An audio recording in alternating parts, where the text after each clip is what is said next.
This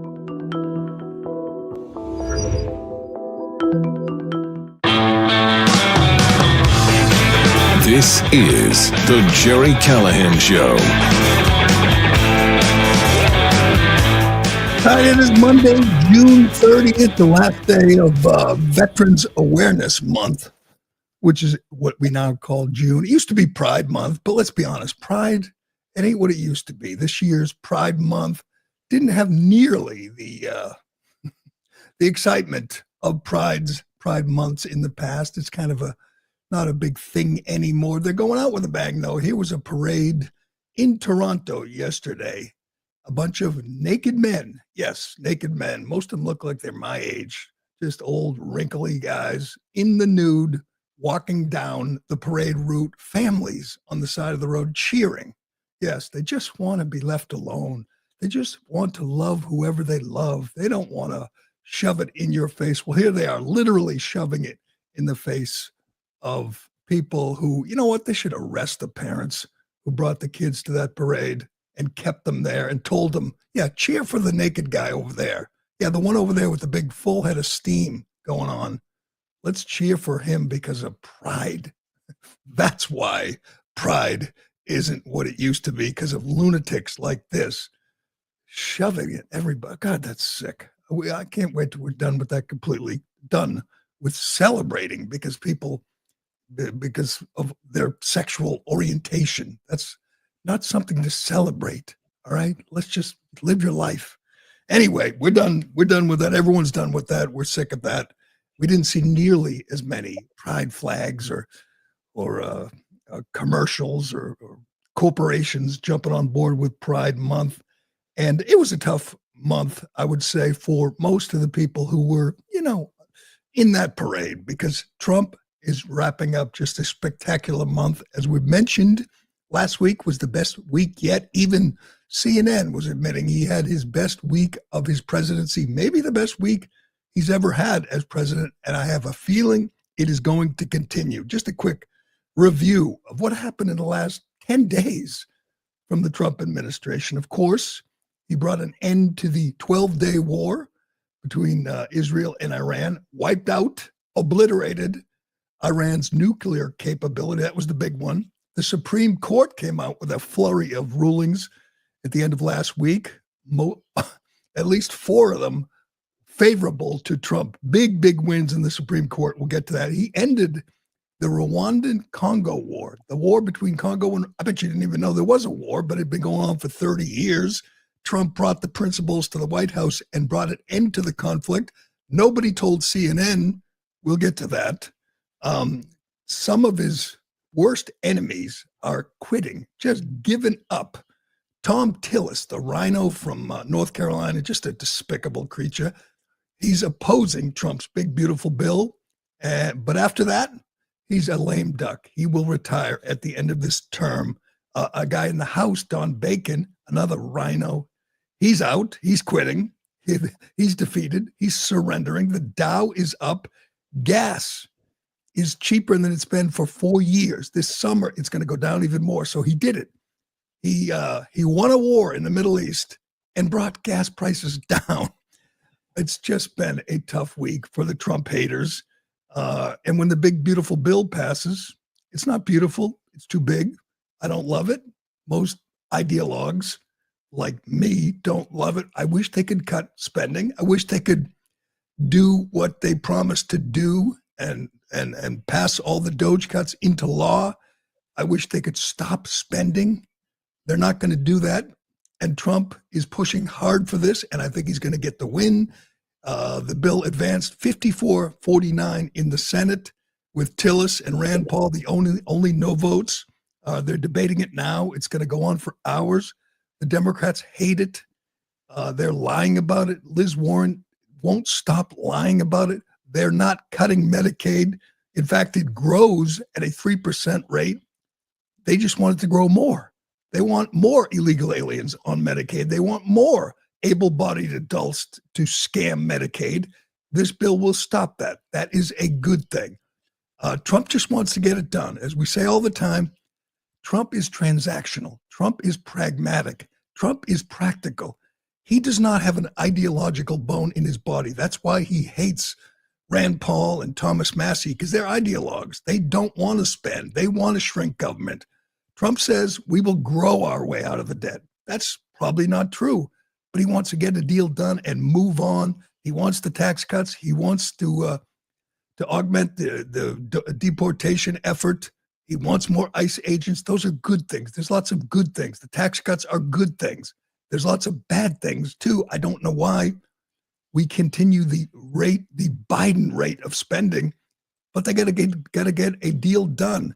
And this is the only way. It's just not possible to have a Rand Paul approved budget pass the House and the Senate. It's not possible. And it annoys people like Elon Musk, and I don't blame him. Musk was brought there to cut spending, and now they're not cutting spending, and he's pissed, and he thinks it's just inexcusable. But Trump is different. Trump is trying to get a deal done and move on, and increase the deportation efforts and grow the economy. That's his goal. And you know what? He's been right about a lot of things. And he took a bullet. He sat in a courtroom all summer. He sacrificed a lot to get to this point. And I think that Republicans are going to say, you know what? Let's give him the win. Let's pass this bill. Let's see what happens. Maybe we'll cut spending in the next budget, which they won't, which is a problem in Washington, and it's not going to get fixed. Here's another thing that before we get to CNN, here's another thing that I was adding up the roster of people Trump broke in the media. This must just make him so happy. He hasn't talked about it much, but the list of people who are who Trump haters who have just given up, have quit, have been fired, continues to grow. I just made a quick list here this morning. You got Jim Acosta, Terry Moran, Joy Reid, Don Lemon, Lester Holt, Andrea Mitchell, Chuck Todd. I mean, that is a roster of inveterate Trump haters who've been in the media for decades. They're all out in one form or another.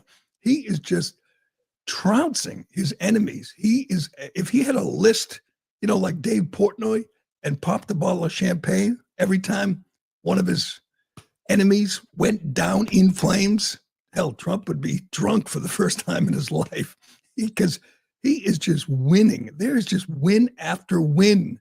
And no, we're not sick of it yet. We're not sick of the winning. Before we get to CNN's polls, I just wanted to go over the wins in the Supreme Court, which came down Friday. These were big, huge. These just triggered the libs. Man, they were so upset Friday when the Supreme Court gave Trump win after win. A quick review. The big one, rogue judges, the 677 district court judges around the country, all of them liberal pinheads in San Francisco and Boston and DC who stopped Trump at every turn. Well, no more of that. The Supreme Court in a 6-3 decision said, that's not how the system works. Everybody knows that's not how the system is supposed to work. You can't have an unelected district court judge sitting in Boston saying, no, the executive branch cannot deport criminal illegal aliens. Well, yes, they can, and they will. You lost, Democrats. This was your last resort. Let's get our guys on the bench to stop Trump. 2, parental rights.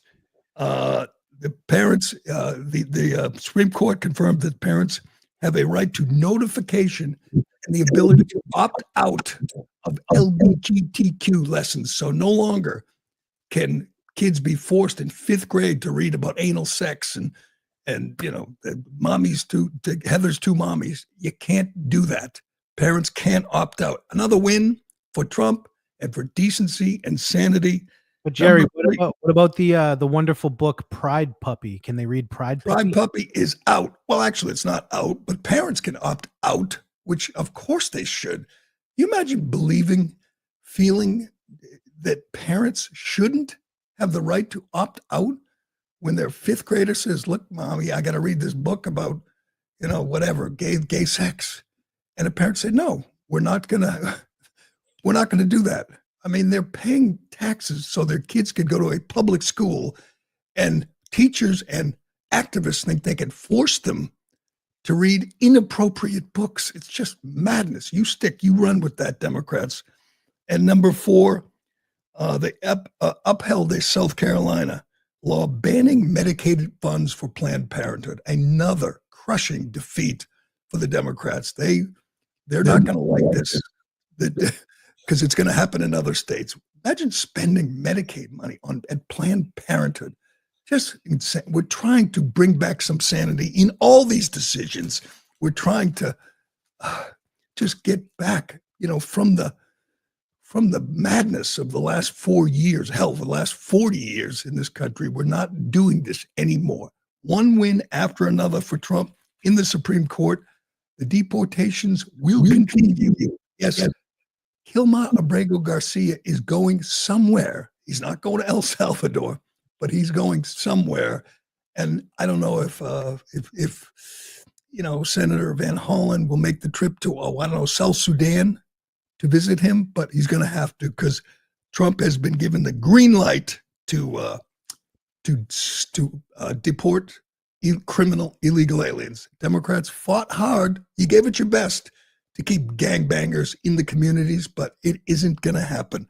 Trump is rolling right now, and it's going to continue. It is going to continue. Get ready, Democrats. You have some losing battles. You have some more punches to take. They pulled an all-nighter over the weekend, Democrats, forcing Senate staffers to read the entire big, beautiful bill, which is 945 pages. It took 16 hours just to read it, just to delay things, just to create theater. Liz Warren was posting videos at 2 a.m. She looked really tired and old and beaten and defeated, because she is. She just keeps going in front of the cameras and saying, it's going to kick 16. Every day it goes up. It was 13 million, 14. Now it's 17 million. 17 million people are going to be without health care. She fails to mention they're only kicking people off Medicaid who aren't eligible. Illegal aliens and able-bodied adults. That's who's going to lose their Medicaid. Okay, quick show of hands. Who wants to kick illegal aliens off Medicaid? I sure do. I think most people do. But she won't tell you that. She'll just say, oh, people working, and babbling on about billionaires. Her line, she repeated it over the weekend. I don't think we should kick people off Medicaid so Jeff Bezos can buy another yacht. That's not how it works. All right. We're enforcing the law. Laws you wrote, lady. Laws that were written in the Senate and the House. And illegal aliens aren't supposed to be scamming us for Medicaid. And that's going to come to an end. And that is just heartbreaking to today's Democrat Party, who are just devoted to fighting day in and day out to protect illegal alien criminals. They're out there in the streets trying to stop ICE. They're in the courts. They're in the Senate, in the House, trying to protect illegal aliens. And it's a losing battle. Trump was elected overwhelmingly to get these people out, to get them off Medicaid, to get them out of our universities where they get in-state tuition, to get them the hell out. That is what we voted for, and that is what we're getting. Let's get to that CNN cut, because CNN is just having a really tough Pride Month. They really are. We got a bunch of clips from CNN just struggling to handle the success, the winning of the Trump administration. Here they are talking about Trump's numbers and how he is indeed on a roll. Go ahead. We're on the verge of a major market milestone. Both the S&P 500 and the NASDAQ are on track for all-time highs. This would be the first record high for the S&P since wild, February. Considering the drops that you were on just talking about last month. Yeah, it's been an absolutely unbelievable ride. I've never covered anything quite like this. Look at this chart. Yeah. This is the S&P just since this year started. And look at that epic sell-off back in March and April. That's because investors were freaking out about the president's Liberation Day tariffs. This market meltdown was so bad that some people on Wall Street were calling it Obliteration Day, right? Traders, economists, investors, Fed officials, everyone was worried that those sky-high tariffs were going to cause a recession. But then what happened? What caused the market to start to go straight up? April 9th, the president walks back those tariffs, and the market's really been on fire ever since then. Look at this. The S&P 500, just since that low in April, has gained almost $10 trillion in market value. Wow. Stunning increase. It's just killing them. At $10 trillion gain in the S&P 500. These same people told you a month ago we were heading to a recession or a depression. They went out there looking for small business owners who were just devastated by the tariffs, and how he was going to destroy the economy with his tariffs. And then they accuse him of Trump always backs down, or whatever it was. Trump always chickens out. Taco. That was the thing. Slogan. Taco. It wasn't chickening out or backing down. It was always a negotiation. He told you that. We told you that. Everybody who's paying attention knew it's what Trump does. He negotiates. He slapped China with 45% tariff, and then he knocked it down. It was a negotiation, and look how it's turned out. Is anyone predicting a depression now because of the tariffs? Well, I want to get this one. The small business, the fake Indian, obviously screaming about how Trump's a big beautiful bill is going to destroy the economy. The National Federation of Independent Businesses called it, quote, one of the most pro-small business pieces of legislation in recent history. So the Federation for Small Businesses loves this, while the fake Indian and Chuck Schumer and Hakeem Jeffries, they all sit there and say, it's going to destroy small business. Well, they love it. We will see. Trump was right, at least so far, about tariffs. He's been right. He was right about Iran. He's been right about a lot of things. We will see if he's right about the big, beautiful bill. We got so much more from CNN. Scott Jennings had himself a weekend. Man, it's just so much fun watching him school the half-wit libs on that network who were just never prepared for him. They're not prepared, or they're stupid, or both, which would be the case for Kerry Champion. But we'll get to that. And we have to get to this Glastonbury Music Festival, one of the biggest music festivals in the UK over the weekend. Just an outrageous performance by Bob Dylan, not to be confused with Bob Dylan. He's the old Jewish guy. These are the young anti-Semites. And we'll show you what's happening in the UK, because it's important. Because you have a candidate for mayor whose odds, by the way, I just checked, have slipped to 69% on Polymarket. Zoran Mamdani, who is vowing to bring that here. We don't have to act surprised when New York goes to hell. We know what will happen if you have a communist as mayor, and he does indeed implement his communist policies. You think that's overstating it? Well, we got a clip from Mamdani where he admits, he says the quiet part out loud, he is a communist. And we have Trump. Trump was asked about this guy. We have Trump's response. We'll get to that and more. But first. Excuse me. If you've ever searched for your name or address on Google, it's shocking to find how many results have your personal information, and it's not by chance. Data brokers and people search sites, collect your personal information, your name, address, phone number, financial info, income, and hundreds of other records. They sell it and share it publicly without your consent. But Incogni is here to put an end to that. It hunts down these unethical sites and gets your info removed from the places that expose your private information. You don't have to email anyone, fill out forms, or jump through hoops. They handle the entire process for you. Incogni is also continually monitoring if your data is put back into these databases, requesting repeated removals. This way, it keeps them off there forever. So you get fewer spam calls, spam emails, and you get more peace of mind. And best of all, you can cancel anytime and they offer a 30-day money-back guarantee so you can get it completely risk-free. Right now, you get 60% off an annual plan by going to incogni.com and use code word Callahan. That's incogni, incogni.com/Callahan, and use the code word Callahan at checkout. You get 60% off and protect your data for an entire year. All right, a little more than 4 months from now, New Yorkers will have the chance to go to the polls and elect a communist as their mayor. The chances are good that they will do that, that we will get a man as mayor, a guy who's never had a real job, a little rich punk who wants to redistribute the wealth and seize the means of production. Here's the toughest job the media has this summer and fall.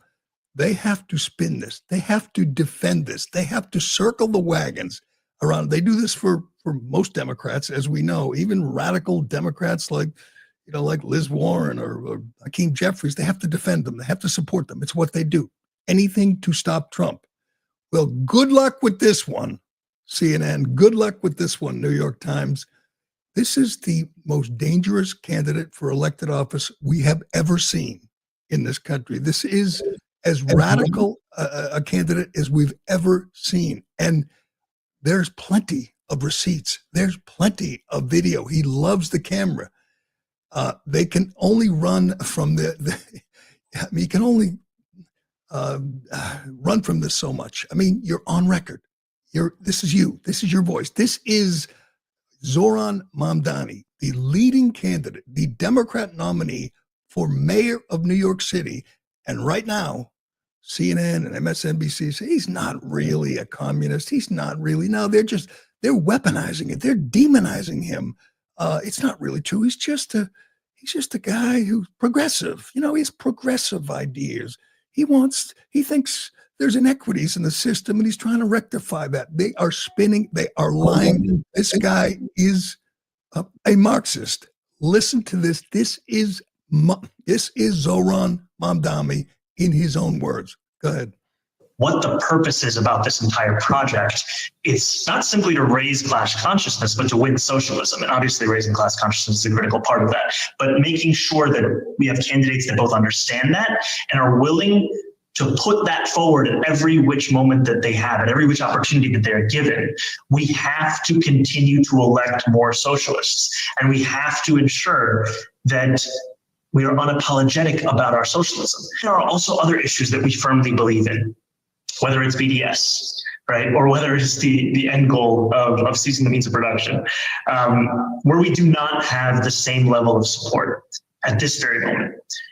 And what I want to say is that it is critical that in the way that we organize, in the way that we set up our work and our priorities, that we do not leave any one issue for the other, that we do not meet a moment and only look at what people are ready for, but that we are doing both of these things in tandem, because it is critical for us to both meet people where they're at and to also organize for what is correct. We've heard it's been a week since he won the primary, a week since he became the favorite to become the neighbor and become the mayor. And we've gone over his platforms, his policies. They're insane. He wants to defund the police.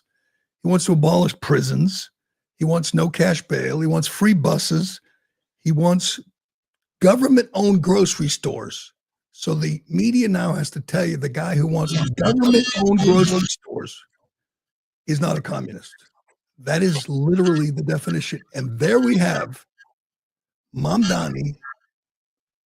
There we have Mamdani saying the goal is to seize the means of production. That's what he said. Seize the means of production. And by the way, his own campaign put out a policy statement saying they.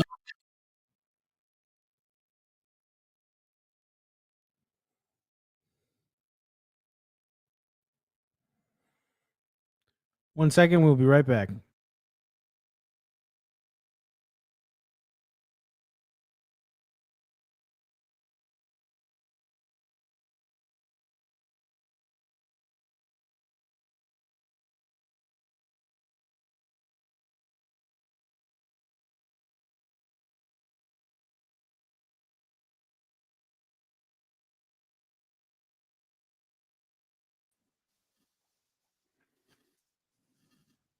All right, back. I don't know what's going on. The Ironhead's already on vacation. Okay. You're coming through like a robot right now. Okay, why don't you fix it?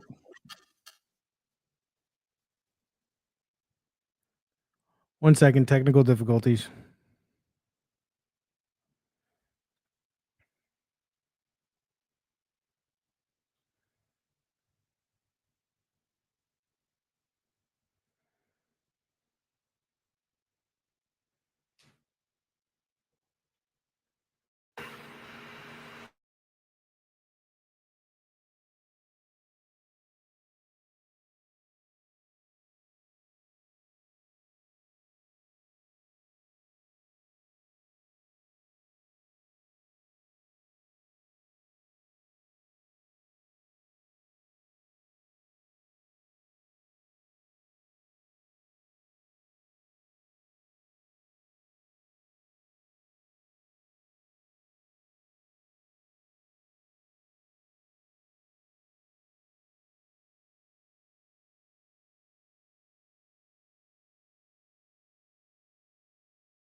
Hello?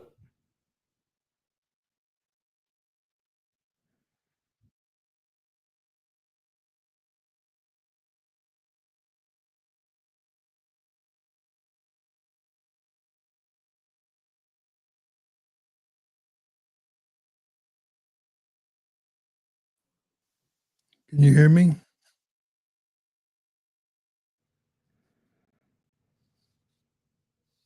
Good to go. You can hear me? Yep.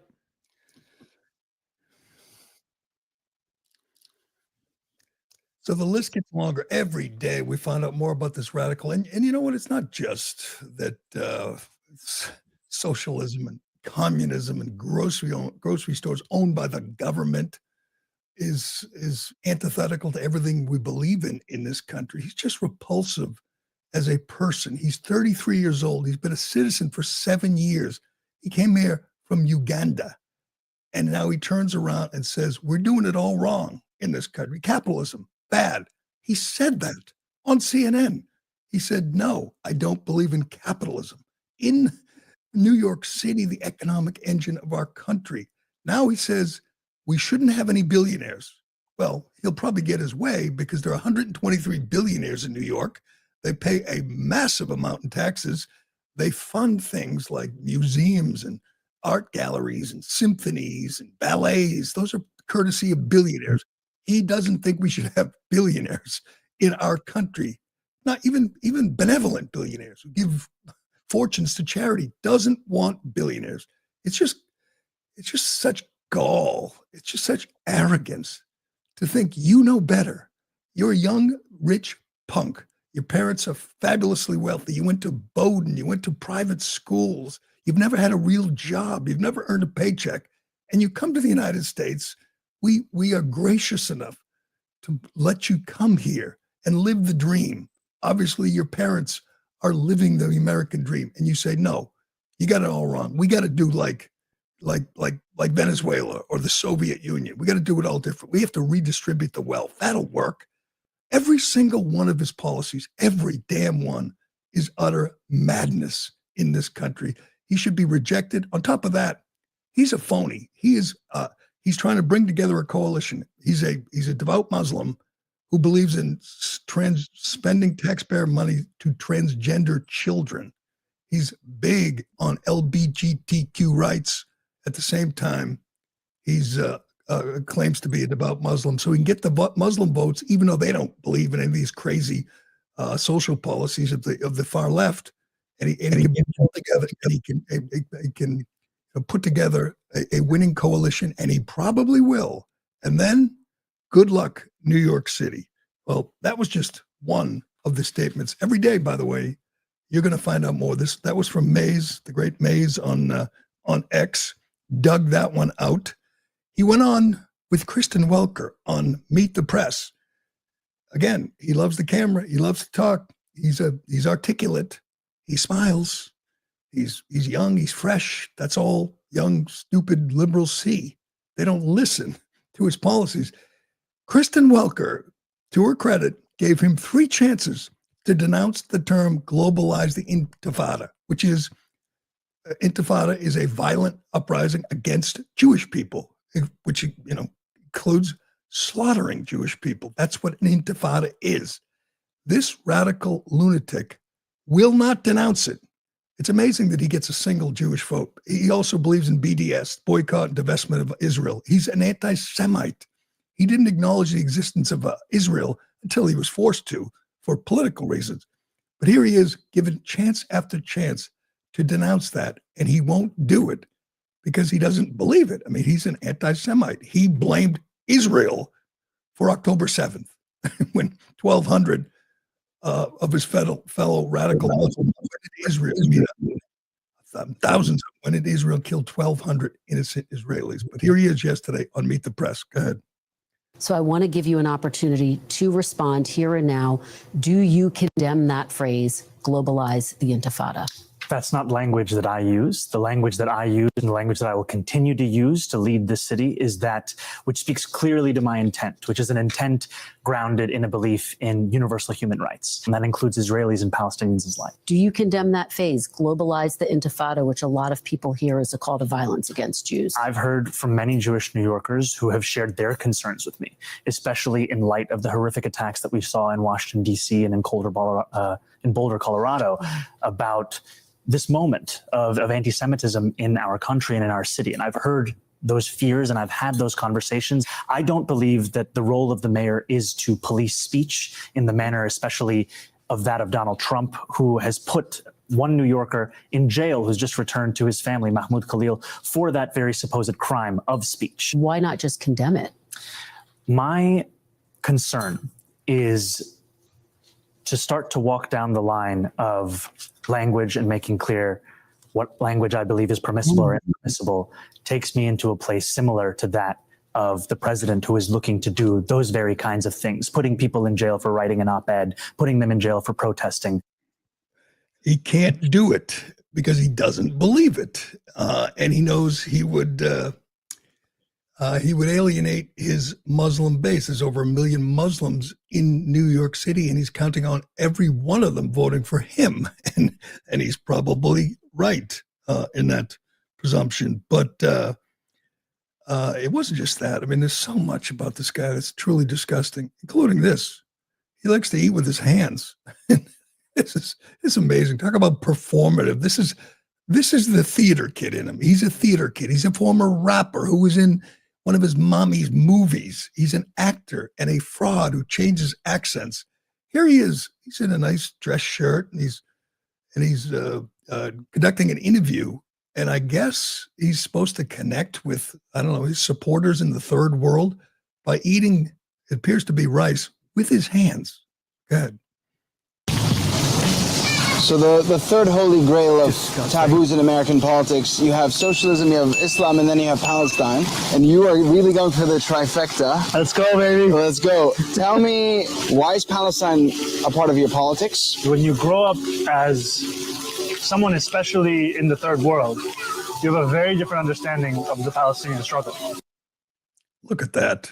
I mean, that is disgusting. That should be his Dukakis moment. This fraud, this liar, this poser, this actor saying they're eating rice with his hands. I mean, we could do clips from this guy all day. It's just incredible. They're going to defend him. CNN has a piece saying it's not really that radical to make all the grocery stores owned by the government. It's not really a radical idea. And they talk to people who support him, people, fellow travelers, fellow communists. It's not really that radical. And then we have get Scott Jennings with this guy, Omar, the host, famous for standing in front of the riots in 2020, saying they're mostly peaceful. That's what he's best known for. And want you to say he doesn't really, they want you to believe he doesn't really want to base tax rates on race. He literally said they want to increase taxes on whiter neighborhoods. You can't get much clearer than that, you know? These are people who ran with the fine people hoax and the suckers and losers hoax, which was totally made up. But they have this guy on record in print saying he wants to raise taxes for whiter neighborhoods. And they say, that's not really what he meant. This is the best part of Zamdani's candidacy. It is forcing these liars, these frauds in the media to defend him, to support him when they know that he's a communist. He's literally admitting on tape he's a communist. They're not really. He's just progressive. Here's this idiot Omar trying to defend the policy of taxes based on race. I got to leave it there. Nobody's going to be able to walk Manhattan after he defunds the New York City Police Department, Marie. I wouldn't advise walking Manhattan after he gets rid of the police force. Just to jump in, Mamdani, just to jump in, hold on. Mamdani advocated for defunding NYPD in 2020. He's since said his goal is reform, not defunding. Exactly. And then also just you guys are doing that again. It's the whole Harris playbook. Just one more thing. Point of order. He just said he didn't want to tax white people specifically, just higher income neighborhoods that do happen to be majority white. He literally wrote it in his statement, Omar. He literally wrote it down. Are you letting him also? Why? No, I am saying that he said that, but not on the basis of race specifically. I'm not saying he didn't say that. He did say that, but not on the basis of race specifically. It's literally, grab it for me, Ironhead. We had it Friday, that document from that post from his campaign. It literally says they want to increase taxes, property taxes on whiter neighborhoods. And you have this host, he's one of those, newsmen, those objective journalists who says he just wants to increase taxes on affluent neighborhoods, and they happen to be white. Well, why did he add the word white? Why didn't he just say increase taxes on affluent neighborhoods who are paying exorbitant taxes already? And he literally says, wealthier and whiter neighborhoods. He put it in it. He said it. And now CNN's job is to tell you, don't believe your lying eyes. Don't believe this. A document from Zoran for New York City. That's the head of this policy paper. It says they want to shift the tax burden from overtaxed homeowners in the outer boroughs to more expensive homes in richer and whiter neighborhoods. It's there right in front of him. And this guy, Omar, that's not really what he meant.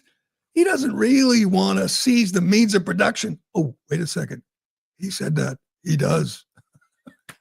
This is going to be an amazing 4 months. They have no choice. Democrats, Hakeem Jeffries and AOC, they have to ride this horse. This is their guy. They have to defend a man who wants city-owned grocery stores, who wants to defund the NYPD, who wants to stop ICE from arresting criminal illegal alien gang members. It doesn't get more radical. We've never seen a more radical candidate for anything. And he's going to be likely the next mayor of New York City. And then all the rich people are going to get out, businesses, and it's going to destroy the city.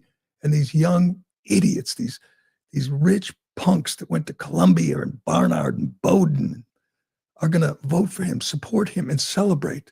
And good luck to them. I am torn, though, I have to admit, between saying, let's do it. Let's get him in office and just watch New York burn. But it does feel, offensive. It's disgusting that this foreigner comes here, becomes a citizen, and immediately says, let's upend the whole system. I mean, he is a Trojan horse. Once he gets in, man, all the radicals, all the nuts, all the people waving Hamas flags and the people blocking, they're going to win. That's a huge win. Here's Trump asked by Maria Bartiromo yesterday about the next mayor, the commie mayor of New York City. Go ahead. What did you make of the New York Democrat primary? Mamdani. He's a communist. I think it's very bad for New York. I don't know that he's going to get in. It's inconceivable that but he's a communist, and he's a pure communist. I think he admits it, but I can't imagine it. But let's say this: if he does get in, I'm going to be president, and he's going to have to do the right thing, or they're not getting any money. He's got to do the right thing. It's shocking that I would have assumed that I used to say we will never have a socialist in this country. No, but we'll have a communist. I mean, he's a communist and going to be mayor of New York. So I was very surprised when I said, I never heard of him. I don't know who he is. Well, he said he's going to fight ICE. He's not going to allow ICE to. He'll be very unsuccessful. And he said if Benjamin Netanyahu comes to New York, he's going to have him arrested. You know, he's a radical left lunatic. He's right. I mean, he is a communist. He said it. Can you be more clear than we want to seize the means of production? It doesn't get more clear. It doesn't get more communist. They have to defend that for 4 months. That's the job of everyone in the mainstream media. They have to lie to you about it. That's what they have to do. They have to support a communist. Good luck. I'm going to enjoy at least watching the battle over the next 4 months. But here's the important thing. We'll get to Jennings in that one, which is my favorite. Might be my favorite Scott Jennings Scott ever. I want to do the Glastonbury Music Festival because this is important. Fortunately, we have lots of video of life in the UK. We get a preview of coming attractions. We get to see what New York could turn into if that lunatic succeeds and becomes the next mayor. We see it every day. I mean, UK has fallen. I mean, London has indeed fallen. It is overrun by radical Muslims who were allowed into the country because, open borders are a good thing. Celebrate diversity. It's our strength. We can't allow this to happen here.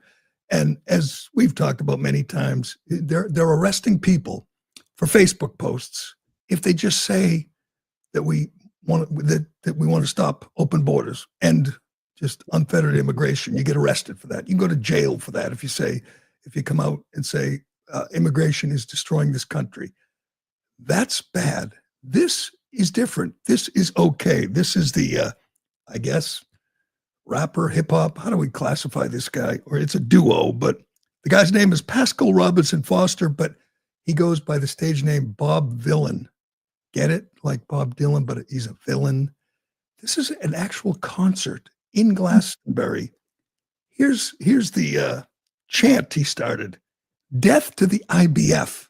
So again, a Facebook post about stopping immigration, get you a knock on the door, maybe get you a year in jail. This is apparently okay. They said there will be no criminal investigation, but listen to Bob Villain in front of a really big, enthusiastic crowd in Glastonbury over the weekend. Go ahead.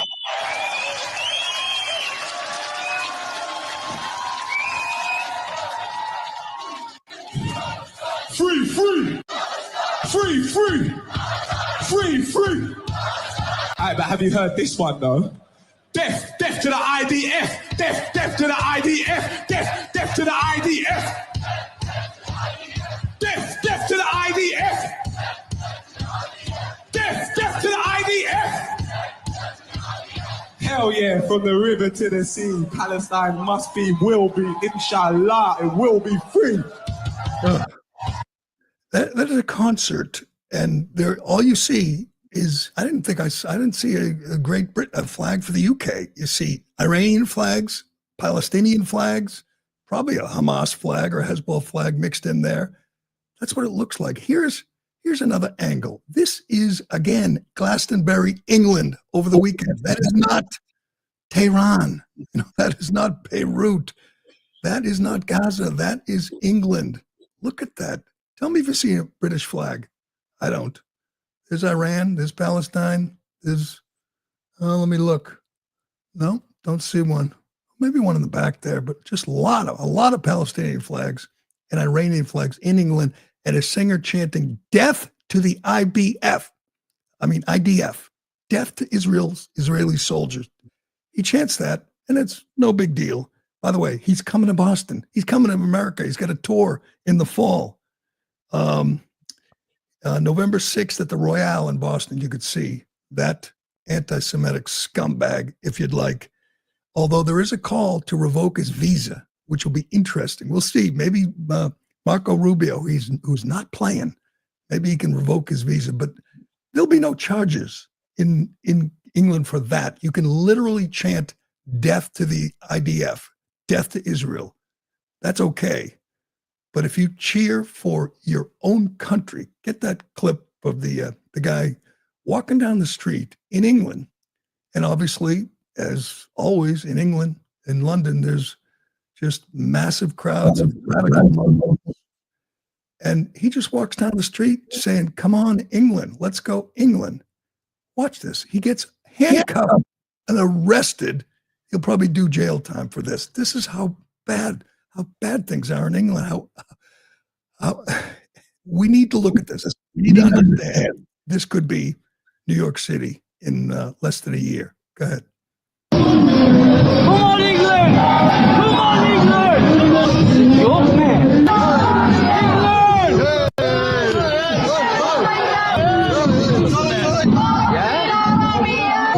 What's going on? What's going on? And the crowd cheers. One single small guy walks down the street saying, come on, England, let's go, England. And all the radical Muslims are waving the Iranian and Palestinian flags, chanting Allahu Akbar or whatever else. He gets arrested for inciting a crowd. Truly remarkable. There's no turning back from that. That's what happens when you surrender to radical Islam, which they've done in London, and they will soon do perhaps in the United States. But all right, let's get to maybe my favorite Scott Jennings clip ever. This was remarkable. Have you ever seen Carrie Champion? She's an angry woman, and she comes ready for a fight. Every time she's on with Jennings, she wants to fight, or any conservative. She's a radical leftist, and CNN loves her, obviously. But she just can't keep up. She just can't debate someone as smart and prepared as Scott Jennings. This could be one of the most if this show were on tape, they would have clipped this, cut this, but it's live, and they just couldn't stop it. Just completely humiliates herself. She calls for Trump to do something about the Rwanda-Congo war. Literally, I think this was Friday night.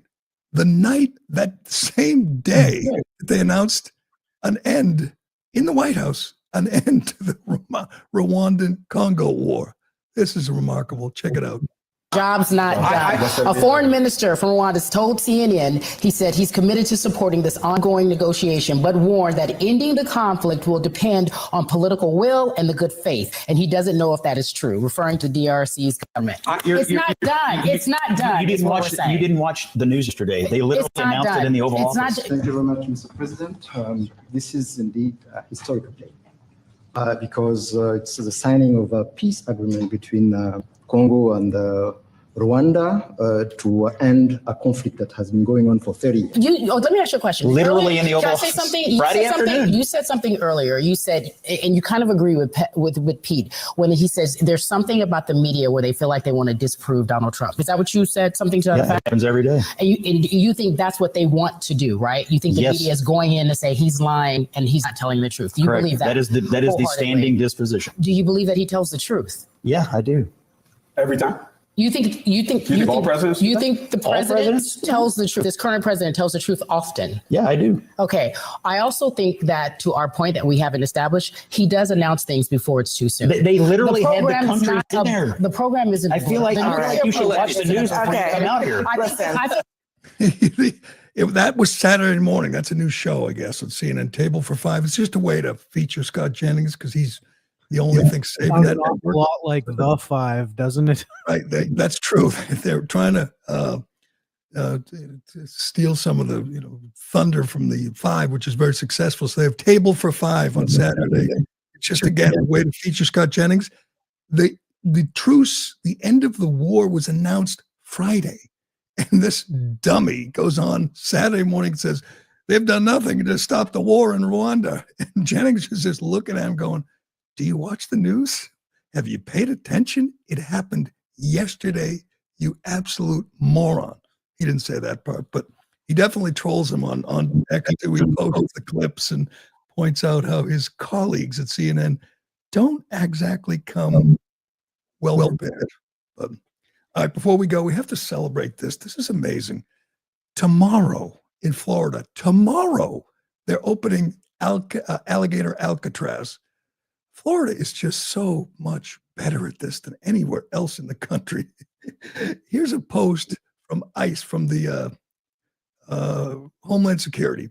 Put this up on Twitter. And it's a bunch of alligators standing outside a barbed wire fence with ice hats on, getting ready. This is happening tomorrow. They announced it like 3 days ago. Ron DeSantis is a friggin' force of nature. He has to be somehow involved in the Trump administration when his term is up. He should be, because he gets things done. Trump is going to appear tomorrow in this place in the middle of the Everglades to announce the opening of our newest detention center, which as of now has no fences. You know why? They don't need fences. They're surrounded by swamp filled with alligators and pythons. Good luck, Kilmar, escaping from there. I thought this thing, I'd be lucky to have ready in like the fall. It's ready now. That's how quick they get things done in Florida. And in a related development, they announced they're closing the Healy hotels. Those are the free hotels for illegal immigrants in Massachusetts, named after our incompetent governor. They're closing the Healy hotels. It's supposed to be a big deal. Oh, we're done. They're just moving them into apartments and homes. That's all. It's going to continue to cost taxpayers millions. That's Massachusetts. And that right there is Florida. This is going to be wild. Trump's going to show up in the Everglades with his blue suit and red tie, and probably be 100 degrees. I don't think they have any air conditioning ready yet. Too bad. Sorry, Kilmar. You're just going to have to sleep in your own sweat. But all right, that will do it. What a week. What a month. The Pride Month was pretty quiet, wasn't it? It was fabulous. That's the word you're looking for. It was fabulous. I didn't see, I mean, obviously I had the parades. They were waving their wands in front of little kids. It's what they do. But it's over now. And now we can focus on Trump's incredible winning streak as the Senate prepares to pass the bill. I don't like calling it the big, beautiful bill. It's not beautiful, but it's necessary. And it will be another big W for Trump. There's been a lot of those this month, this year, and more to come. But that will do it for today. Thanks for watching. Thanks for, and don't forget to watch my friend Rob Carson. Talked to him last night. He's killing it. He's right here on Newsmax, on Rumble, on Twitter, everywhere. So check out Rob. We appreciate it. Thanks for listening. Thanks for watching. I'm Gerry Callahan. This is The Callahan Show, and we'll do it again tomorrow. CT You think your children are its children. Yes, we do. We do.